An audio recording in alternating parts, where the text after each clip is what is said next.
Coming to you from the Lydia Media Studios in the heart of Lewiston, Auburn, it's Lydia's Lunch Bunch, LA's afternoon morning show with Mark and Pam. We're covering news and events in the greater LA area and talking to the people making a difference in our community. Feel free to share your comments, questions, or suggestions via email at podcast@lydiamediallc.com. Today's show is brought to you by Roopers Beverage and Redemption. When it comes to beer, wine, and spirits, don't botch it, squatch it. At 4 locations in Lewiston, Auburn, and Oxford. Learn more at roopersbeverage.com. And remember, the party starts at Roopers. And our guest today is kind of connected to Roopers. He is Steve Robar, 10th Mountain Whiskey and Spirit Distribution Sales Manager for the Northeast. Ooh. Yes, that's all that did fit on his business card.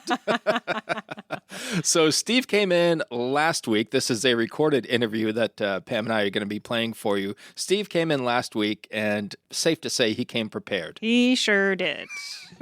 He sure did. You'll see, as evidenced by the photo that's going to accompany this podcast, that Steve was surrounded by bottles where he was sitting for the podcast and was in a sharing mood that day. So Pam and I got to sample just about everything. Mm-hmm. He was fun. He was. Not just because he brought the goods. That's right. He was fun. He was.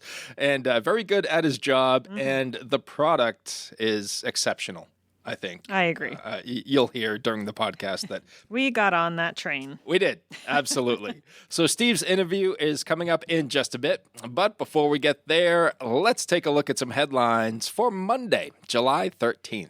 An apartment building fire at 425 Main Street in Lewiston displaced 32 people yesterday afternoon. There are no reported injuries, and the building was deemed uninhabitable. An emergency shelter was opened at the Lewiston Armory for those in need, and the Red Cross is working with the city to allow pets at the shelter. Maine Public reports that fewer people enrolled through Maine's health insurance marketplace, CoverMe.gov, this year. About 58,500 Mainers selected coverage by the end of the most recent enrollment period in January, about 10% fewer than last year. Those who canceled coverage were younger on average, and many had lost access to tax credits that had made premiums more affordable. The Maine Democratic Party will hold a one-day 601-person convention in Bangor on Saturday, July 25th. The convention will decide the party's nominee for U.S. Senate after Graham Plattner withdrew from the race. Candidates have until Wednesday to declare their intent and must gather voter signatures from at least half of Maine's 16 counties. The convention will be live-streamed. And the 19th Try for a Cure set a fundraising record over the weekend. The all-women's triathlon raised over $2.31 million for the Maine Cancer Foundation, shattering last year's record of over $2.16 million. The event is held annually at Southern Maine Community College. Ooh.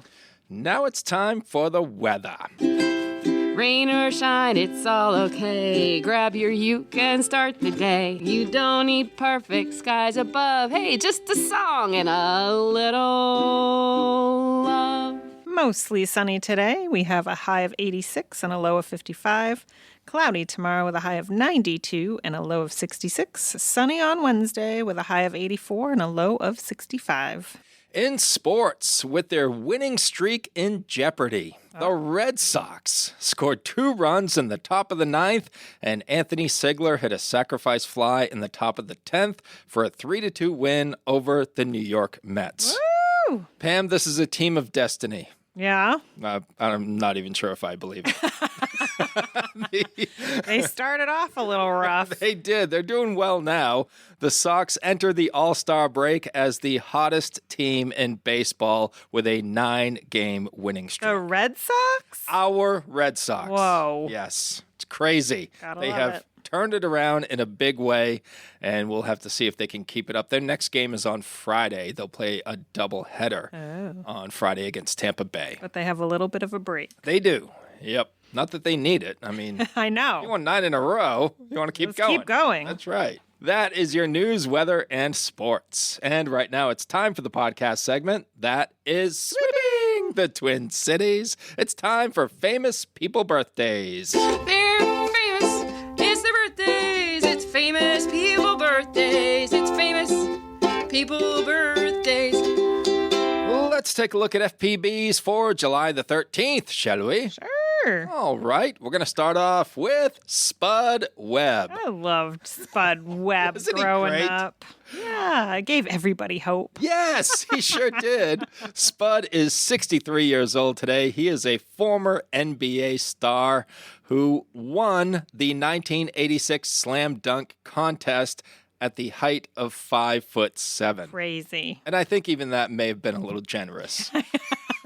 A bit of a stretch, Yeah. shall we say? If you're under 6 feet, you're going to look short on any basketball court, I think, when it's of the NBA variety. But Spud, wow. Yeah, he Just amazing was tiny. what he was able to tiny. do with that height. Right? Yes. Tom Kenny, the voice of SpongeBob SquarePants, is 64 years old today. Cameron Crowe is 69, writer and director of Jerry Maguire, Almost Famous, Say Anything, Vanilla Sky, and Fast Times at Ridgemont High. Not a bad resume right there. It's pretty good. Show him the money. Richard Cheech Marin is 80 years old today, one half of Cheech and Chong, and he was also in what Chad Hopkins considers to be the best golf movie of all time, Tin Cup. Oh, yeah. Remember that? Yeah. Yeah, Chad owns Apple Valley Golf Course, and when he was in here, I was curious because there are a lot of golf movies out there. There are. Yeah. That was his favorite? Yeah. All right. What's yours? Oh, I don't know. Happy Gilmore? I would say that's right up there. That's a pretty good one. Will Smith was in one. I forget. Bagger Vance? Yes. The Legend of Bagger Vance. That was a good one, too. All right. Harrison Ford, national treasure, 84 years old today. You know him as Han Solo No. from the Star Wars movies. No. You don't know him as that? Indiana Jones. You know him as Indiana Jones? You and Kaylin. As a matter of fact, we had an OTD on Friday when Kaylin was our guest in the studio. And yeah, she said she grew up with the Indiana Jones movies and absolutely loves them. But she loves him more as Indiana Jones than Han Solo. I agree. Yeah. I'm with Kaylin on that one. And rounding out FPBs for July the 13th is Patrick Stewart, who is 86 years old today. He played Professor Xavier in the X-Men movies and Captain Jean-Luc Picard in the Star Trek films. Those are your FPBs. Now it's time for some OTDs. It happened on this day. It happened on this day. It happened on this day.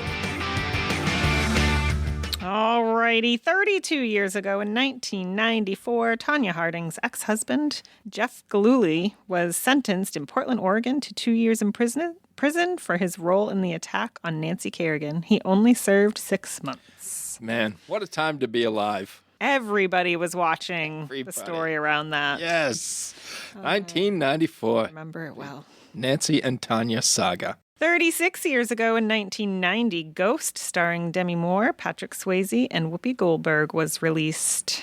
You seen that one? I have. I don't remember a whole lot of it. I do remember the guy on the subway who was like, "Get off my train." That's what I remember about Ghost. And pottery, right? Yes. The whole pottery thing. Which, I mean, come on, folks. Highly unsanitary, if you ask me. Yeah, I agree. It's messy. 41 years ago in 1985, It's considered to be like one of the most romantic scenes in movie history. And here I am just going, no, it's unsanitary. You shouldn't involve pottery clay into your romance. No, you should not. It's not a good idea. Right. It's just like the upside down kiss in the Spider-Man movie with what's her face and Tobey Maguire. It's like, what's her face? Have you ever tried? Oh, Kirsten Dunst. Kirsten Dunst. Sorry. Have you ever tried that? It's very uncomfortable. I tried it. I put on my Spider-Man uniform. Yeah. Where were you hanging from? From the roof of my house. The jungle gym. And I had to wait till it was raining because I wanted to recreate the entire scene. You could have just turned the sprinkler on. I could have. Yeah. Should try it again. It was weird when I called Sherry out. Come outside. What are you doing? hanging upside down. She's like, "What's wrong with you?" I'm like, "Come on, just give me a smooch."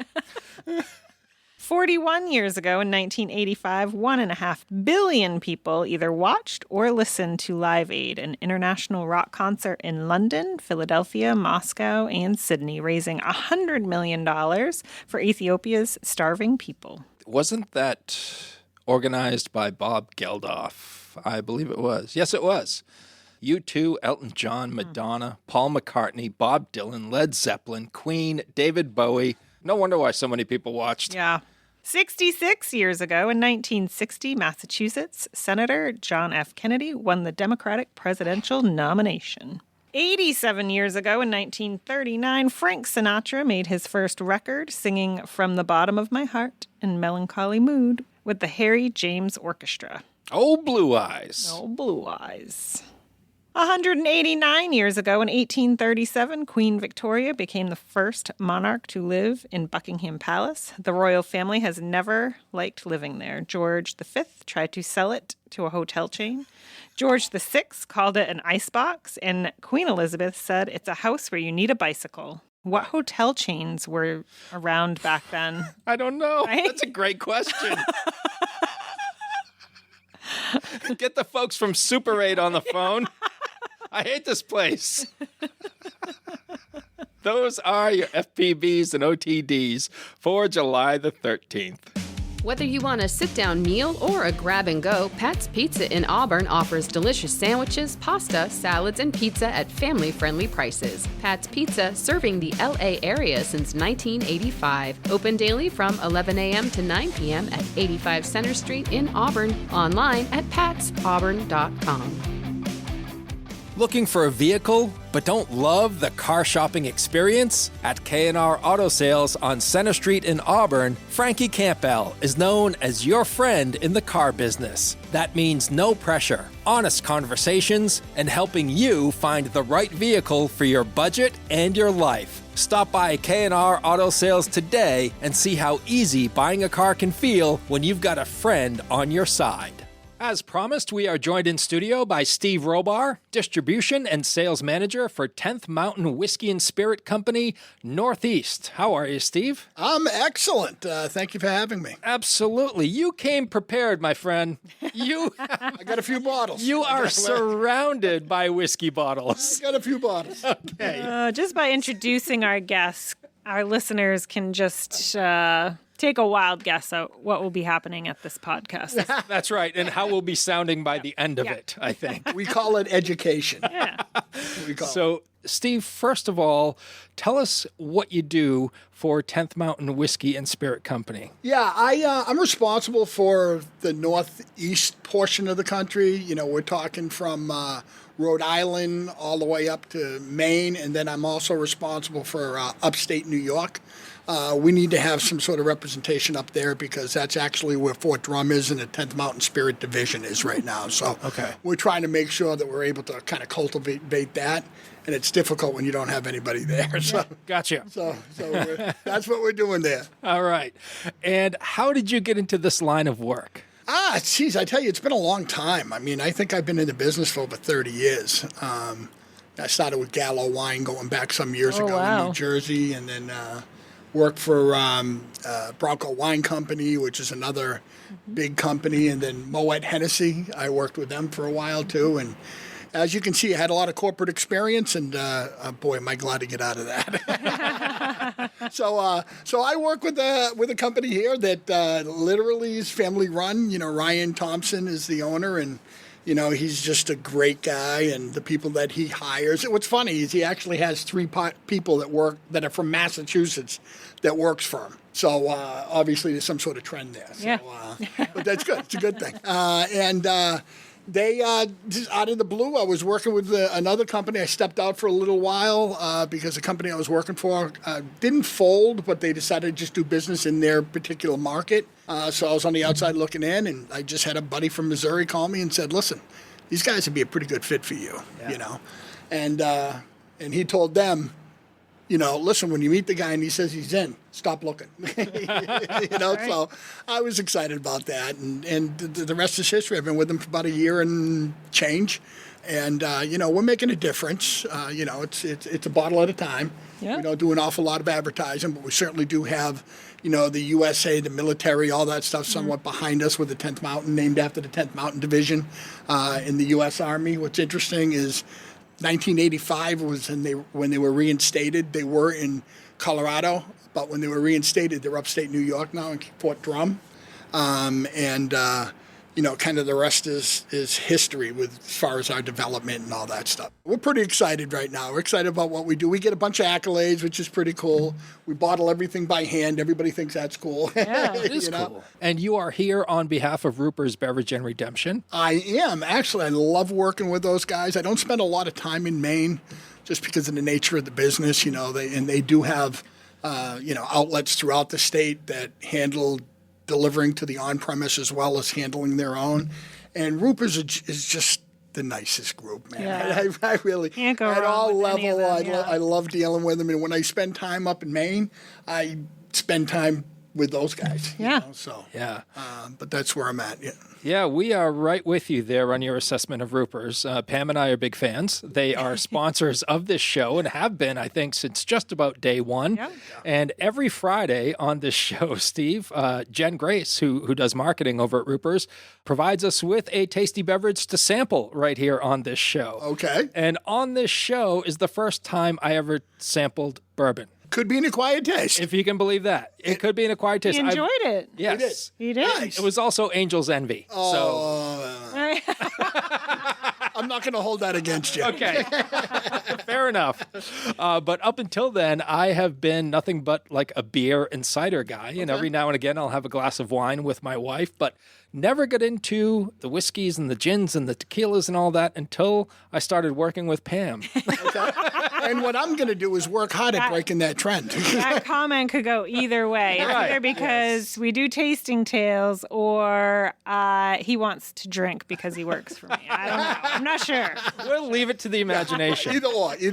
But what I love about this show is it has expanded my horizons as far as tasty beverages are concerned. I don't know if we're going to get to all of these, but we are. Oh, yeah, we'll do it quick. I give you, it's Be funny. much They're like, smaller pours than what we're used to. well, listen, this cup is a 1 ounce cup. I only fill it about a quarter. Yeah. My question for you, Steve, is do you have any particular favorites when it comes to 10th Mountain Whiskey and Spirits? It's really funny. What I really like about this part of the portfolio, now mind you, we do moonshine and we do whiskey, American whiskey, and but we don't have them in this marketplace. This is kind of really the drivers. And I have something for everybody. I love the fact that, I can sit there and I can be doing a tasting or an event and I could be like, all right, first thing I usually ask is, you like bourbon? And they go, no.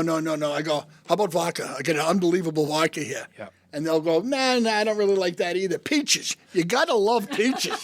You got to love it, man. Fruit, So usually if I don't catch them on the first two, I get them on that one. All right. So, but it's a lot of fun. It's for those people that like that particular spirit, they love ours. They really do. There's a certain uniqueness. Obviously, you're talking about Colorado being Colorado. Yeah. We like to think it's kind of the main place for distillate. We can thank Kentucky for inventing bourbon, but there's a lot of places that make some great bourbon, Yep. Yeah. And I usually like to use the acronym WET.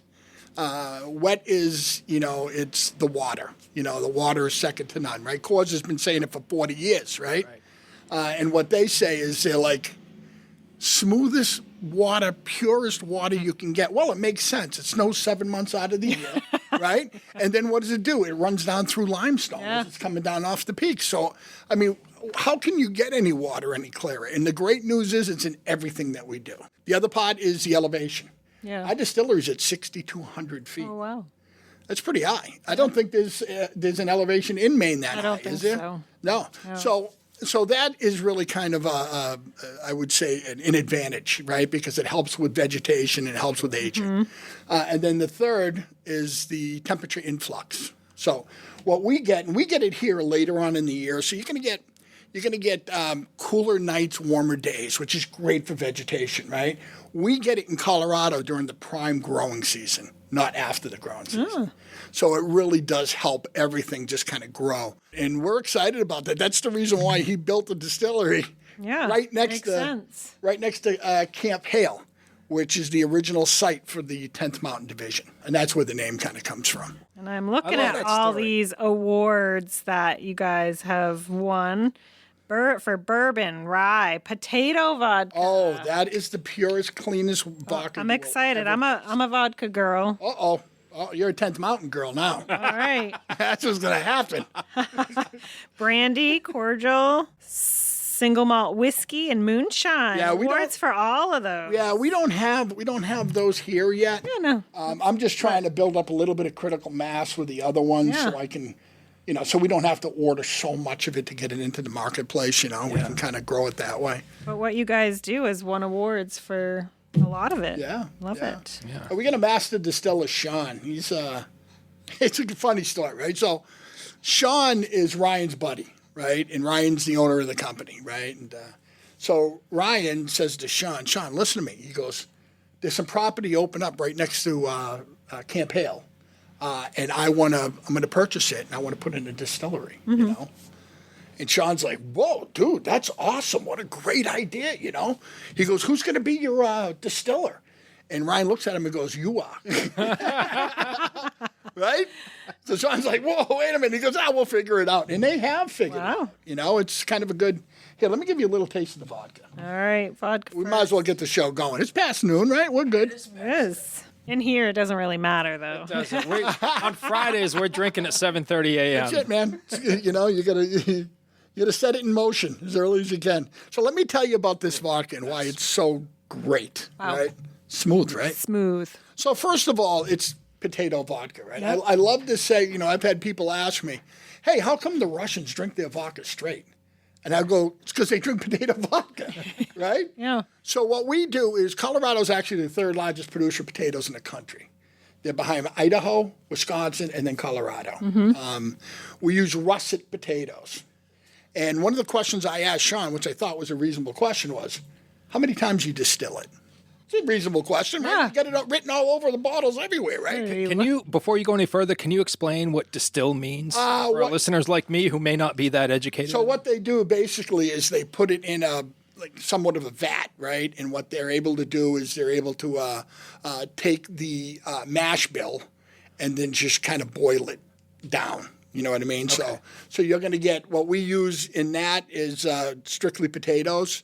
But in some of the other stuff, like you're going to get corn, malted barley, and rye, Okay. And that's what you use originally into the distillate process, and it works it through. So it starts with the mash bill. But with this, back to the potato vodka, he says to me, he goes, Steve, this is what I'm looking for. He goes, I'm looking for the sweetness of the potato up front. Mm-hmm. You get that? Yep, I did. Okay. Secondly, he's looking for mouthfeel, viscosity, right? And in that viscosity, it's great because if you think about domestic vodkas, what do? You get water, then burn. Most of the time, yes. Right? Usually when you're talking about domestic, it's corn or wheat, With this potato, having a domestic potato vodka, particularly at that price, is phenomenal. So he's looking for that. The last thing that he looks for is to avoid that burn that you get with vodka. Yeah. So what you do is you get more of a soothing sensation. It's a warmth, not a burn. Yes, right. So that's our vodka. And is 10th Mountain available at Roopers? It is definitely available at Roopers. Okay, awesome. And I love the label, I guess, for lack of a better word. It is. Very cool. It's a skier, but it's actually a soldier. Oh. We'll regress here. So the 10th Mountain Division is upstate New York. They're the most, I'd say, operational division in the U.S. Army today. Anything happens foreign or domestic, they go, right? But that's been since 1985. Most people you talk to that know the 10th Mountain know it because of that. But originally, the 10th Mountain was in existence because what we needed to do was push Hitler out of Italy. And the only way to train people to go up over the Alps was to train them in the Rocky Mountains. So what they did was they opened up Camp Hale. They came up here, Sunday River, Vermont, all the places that have mountainous ranges because nobody was skiing in the country back then except for us up here. So they thought to themselves, well, probably be easier to teach somebody that already knows how to ski to fight and ski instead of having to teach them both. That makes sense. Yeah. So they came up here and they recruited a bunch of guys. Now, how the story goes is that they were successful. They pushed Hitler out of Italy. He didn't think anybody would come up over the Alps, right? Pushed them out. Then when the war was done, they were all free to go. And a lot of them were like, wow, we've got the Rocky Mountains that have no skiing at all. So they opened up over 60 ski mountains. Wow. In throughout that area. So you're talking Colorado. If you go Route 70 in Colorado, all those ski resorts, 10th Mountain. All right. Did you know we were going to get a history lesson today? I did not. I'm loving it, though. Yeah. Well, you guys are giving me time, which is, sometimes I get cut off, I've had somebody say to me, hey, thanks for the lesson. I'm not interested. How about that one? All right. There is a difference between whiskey and bourbon, correct? Yeah. They're all whiskeys. Okay. There's a difference here when we're talking about what we have is we've got a rye and we've got a bourbon. Now, the difference between that bourbon is three basic things. A, it has to be at least 51% corn. Mm-hmm. Secondly, it has to be made in this country, not Kentucky, although we do thank them for inventing it. And then it has to be aged in new American charred oak barrels. So if you check those boxes, you're a bourbon. Now, the rye, the only thing that really differentiates the two from each other is it has to be at least 51% rye. Okay. If you're I typically don't like ryes, but I like my Manhattans made with a rye. I always say with the no, that's perfect because I always tell people Neatin' on the Rocks bourbon. Yeah. In rye, I go Manhattan's Old Fashions. Yeah. Yeah. But this is a different rye. It really is. Sean, like I told you, he never distilled before, so he stays within the box, figuring out ways to go outside of the box. Mm-hmm. He's not like, muscle memory like a lot of people that do distillery. They just do it again. So he actually figured out something a little different. So you guys want to taste some bourbon? Of course. Sure. So bourbon's pretty interesting because you talk about the accolades that we've gotten, through the last couple of years. The San Francisco Spirit Competition happens every year. It's the largest one in the world, right? And we actually got 98 points, double gold, top 5 spirits in the competition. The following month, Forbes magazine called it top 5 bourbons of 2025. With this, he blends 2, 3, 4, and 5-year-old. The mash bill, which is the grains that make it, is 72% corn, 21% rye. That is good. 7% malted barley. I think Angel's Envy has some competition here, Pam. Well, That's good. well, that's why I told you I'm not going to hold it against you. That is really good. And I'll pay you later for the comments. I appreciate it. Yeah. Now, that's pretty good, right? Yeah. Yeah, we get a lot of people. Now, what's really interesting about that, now you're talking about the rye, and when I talked to you about Sean thinking outside of the box. Now, rye's an interesting grain. Now, you're going to see it. You see it in this with only the 21%, but you're going to see it with this with the 69% rye, right? Okay. So what he does, we get the malted barley and we get the corn out of Colorado. The rye we get out of Wisconsin.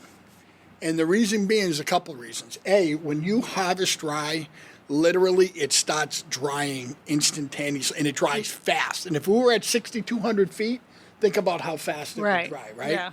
So what he does is he likes to take it and put it in the mash bill green.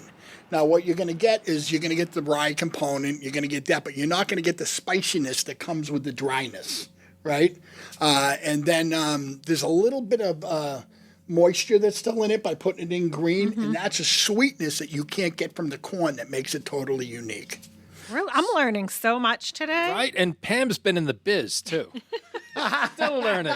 Pam has been in the business. Well, I've been to Kentucky a few times. Okay. Great place. And I used to work for a beer and wine distributor, so I've done my fair share of tastings and all the things and kind of the history lessons and how bourbon is made or whiskey and all of that. So, but I'm learning a lot. Which one did we just sample? We just tasted the bourbon. Bourbon. Oh, that's 92 proof too, by the way. That was smooth as all get out. You know what? I was waiting for somebody to say something. Yeah. I didn't even make a face, Pam. Yeah, no, you're right. You didn't. Well, just like I tell anybody when I'm doing tastings and they make a face, I go over there. Go over there. I don't want anybody to see you making a face. We went to Kentucky with a couple of friends, or a few friends, and one of the couples we went with are not whiskey or bourbon drinkers. Okay. But they went along for the tastings and the tours that we went on, and I have so many pictures of them going, Yeah, whiskey face, bourbon face. Yeah, no, I get it. That's why I love having the vodka and the Alpenglow, because it's like, you got something for everybody, different. you know? Yep. Something for everybody. No, this is good. The rye, let me tell you something about the rye. Okay. 8 years in a row, San Francisco Spirit Competition, it's won 8 gold medals. There's a competition called the Proof Awards out of Las Vegas. They've been around for about 12 years. They've given out 2 perfect scores. This is the second one. No way. Wow. Yeah. Perfect. Did you see this pour he just gave you? That. Well, he knows your experience. Well, that's just I'm going home after that's this. just in case you didn't get it with the first one. The little thing about the rye, now we talked about how he goes about using the rye inside of these products. It's 69% rye, 21% corn, 10% malted barley. And this is the one with the perfect score. This is the one with the perfect score. All right. And it's funny because, just like you had made the statement, I don't really like rye that much. That rye right there is completely unique. We'll see. Holy that's smooth. Wow.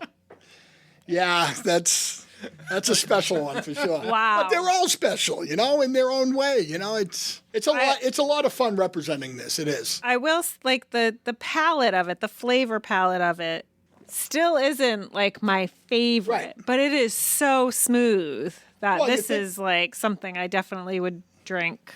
Well, you think about what your thought is about rye. Right. Doesn't that take it? Yes. Yeah, spins it in a completely different direction. I like it. This would be dangerous in my house. Wouldn't last long. No. It wouldn't last long. No. Steve, how much do you love your job? You know, it's funny. I just sit there. I like to make statements when I'm presenting it to people, and I love to look at them because I get the same type of reactions, and I love saying, "Dude, we're working right now." Yeah. Imagine that. Yeah. We're working. Sometimes we ask ourselves that too when we're right? doing taste and tales. We're like, oh yeah, No, you guys should. we're working. You know what's funny is that when you talk about the rye, a lot of people that produce ryes, they're after that over-the-top spiciness. So they like it to just dry out and just, put it in the mash bill and then what they like to do is overproof it. They like to proof it in 90s, and Right. he's got that at 86 proof. Yeah. Approachable. Yeah. I don't want it burning holes in my. Oh, That's no fun. I like the quiet killer. All right. So, Oh, all right, that you guys. soundbite, Mark. This is fun, okay? This is called Alpenglow. Now, Alpenglow, what we do is we use a neutral grain spirit. Cordials, you can use anything as the base, right? We choose to use a neutral grain spirit that's made like a vodka. But we do not want to put our potato vodka in our cordial. So we actually outsource the juice. Now, the good thing about all that is we do the infusion. So we get the sage, the peach, and the vanilla.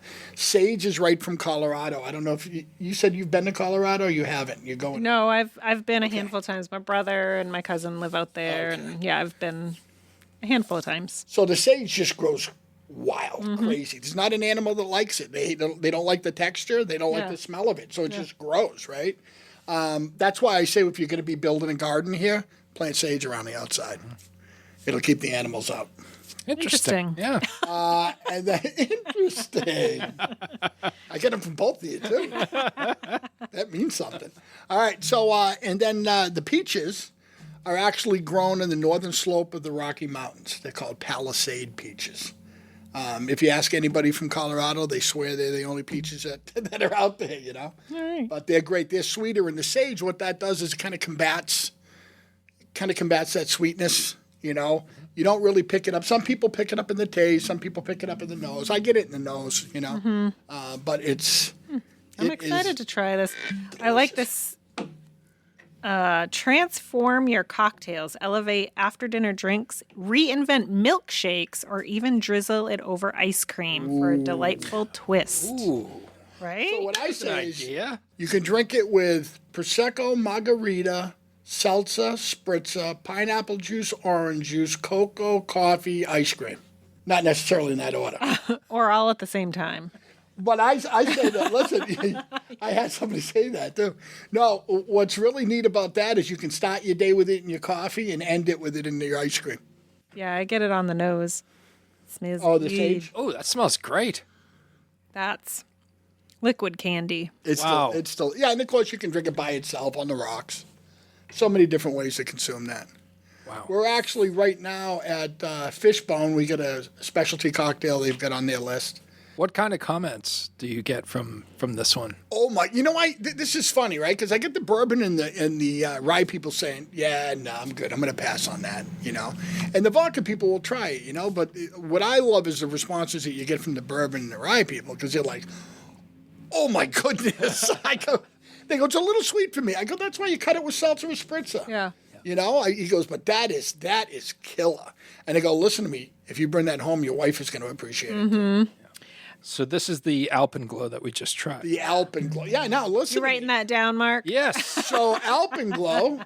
So check it out, Alpenglow, right? Yeah. Oh, pretty label. Alpenglow, by definition, is the orange glow that you get when the sun sets behind the mountains. Okay. You better save that in your memory. I will save that. We're learning all kinds of things. Use it. I will tell my lady. So yeah, so that's the that's the lineup that we have here in Maine, and pretty excited that Roopers is helping us representing all the brands daily, and my goal is to get myself involved with just doing more events up here and introducing people to it, because once they taste it, they love it. And what I like about it too is the 10th Mountain.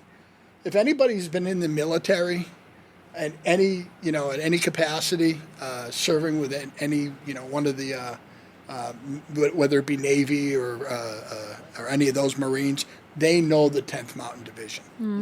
I'm going to have to text Jesse, because when we did the vodka tasting, he thought for sure that I wasn't going to pick the vodka that I typically drink as my favorite, because it was a blind tasting. We didn't know what we were tasting. And I did. Right. I picked the vodka I typically. I might switch. We'd love to hear that. I might. There's switch. room on the bus for you. There really is, Pip. Come on over. Jump on with all of them. We'd love that. So I'll be at Fishbones on the 16th from 3 to 6. He does a special event kind of every week featuring a couple of drinks, and we're going to be doing that. Now, mind you, we're actually donating to local charities as well for every cocktail sold. So that's always a pretty good thing. Then I've got Roopers in Oxford on that Friday. That's from 3 to 6. I'll get there early and leave right on time, so don't wait too late. And then I've got Roopers in Auburn from 12 to 3 on Saturday the 18th. So love to have you come down, come taste some awesome spirits, give you an opportunity to see which one you want to bring home first. Dirigo Federal Credit Union is proud to call Lewiston Auburn home. Whether you're buying a house, saving for the future, or growing your business, we're here for you, right where you live. Visit dirigofcu.com and feel the difference of a credit union that truly knows LA. All right, Steve, we like to close out the show with a segment called 3 Random Questions, where Pam and I will ask you questions that have nothing to do with 10th Mountain Whiskey and Spirits. Okay. You good with that? I'm going to try to tie it into 10th Mountain. I'm kidding. Spoken like a true salesman. There you go. We are just trying to get to know you a little better as a member of this great community. Okay. So I will start. Steve, if you could attend any live performance or sporting event in history and have the best seats in the house, what would it be and why? So are you talking about an event that has already happened? In history. Okay, gotcha. Yes. I would have liked to have seen Led Zeppelin. I'm not really sure of any particular show that I've missed, but I know through the years it's one of those bands that I've kind of acquired a taste for along the way. What song are you going to go nuts for? The Rain song. Okay. Yeah, I love the Rain song. I like the version where they had the orchestra in the background kind of after they, I like that. But again, it's one of those things. I just went to go see a band called Get the Lead Out. And they've been doing Led Zeppelin for 30 years. Okay. Oh. And they're good.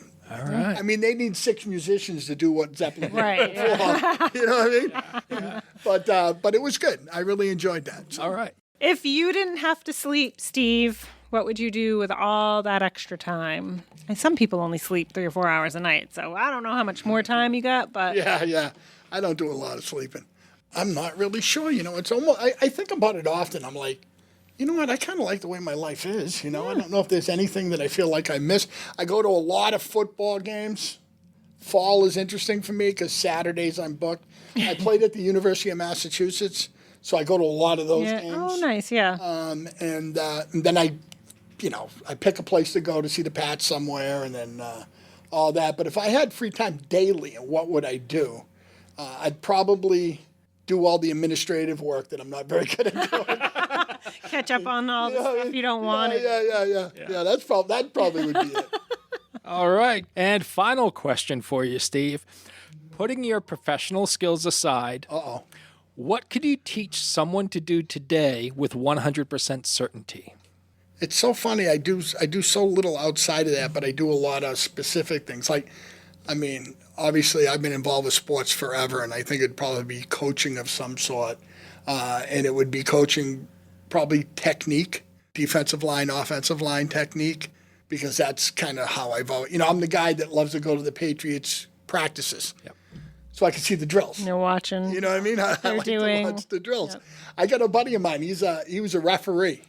And we'll go to a basketball game, and the first thing he'll do is look at me and go, Steve, did you see that call? I'm like, dude, no, I'm not the referee. I'm watching the game. So Steve, how would you describe your coaching style? Are you like a drill sergeant coach? Are you a player's coach? No, man. How would you describe it? I dig myself in there, and I did laughter. I mean, I coached high school up until... I coached high school when my kids were younger, and I coached them when they were younger until they got into high school, and then I didn't do it anymore, because it's... Yep. I don't want to conflict with it or anything like that, Same.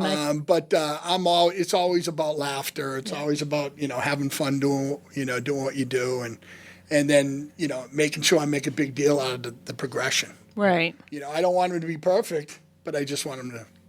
And I do the same thing with work, Let's just get better. How do we get better? Steve, it's been a pleasure. Thanks so much for joining us today. Well, I appreciate you guys. Thank you. And if you guys have anything going on at any time, 10th Mountain's ready and willing. All right. We'd like to hear it. Excellent. We'll have to call you for our next event. There we go.